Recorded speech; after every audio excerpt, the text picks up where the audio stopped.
Hi, and welcome to Rip's Teaching Tips. I've been teaching for over 30 years, kindergarten to grade 12, and I'm going to share with you what works in a classroom with real kids in real teaching situations. Question for you. Take a look at this guy. Did you ever teach a kid you just didn't like? No matter how hard we try to connect with this student, their attitude, their behavior rubs us the wrong way. They're disrespectful, disengaged, devious. No matter how much you try, you really don't like them. Now, when this happens, it's certainly going to have very negative consequences on how well this student performs in your classroom.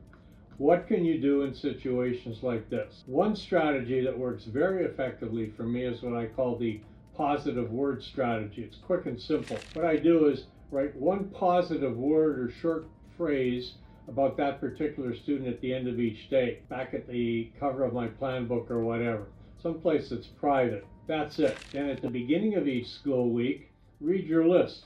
Trust me, it's slowly but surely going to change the way you see a student, because at the start of each week, you're looking at positive qualities, not just the things that are negative. Here's another strategy, very famous, called the 2 by 10. You're going to spend 2 minutes a day for 10 consecutive school days talking to that student about whatever the kid wants to talk about, and at all costs you try and avoid talk about school.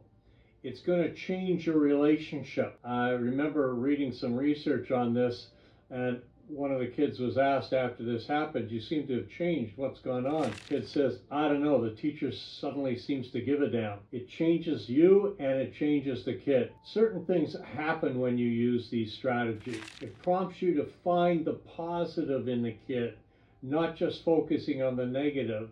And when you build on this daily, somewhere along that journey, whether it's 2 by 10 or positive word strategy, you're going to find yourself beginning to view this student in a much more positive light. First time I did this, the only positive thing I could find about this particular junior high boy was that he had great hair. Now, I've been losing my hair for 40 years.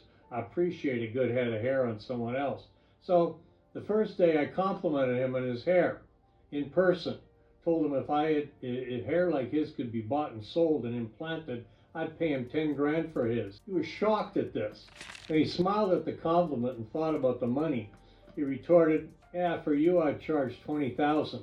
We both laughed. Things were different after that. Thanks for watching.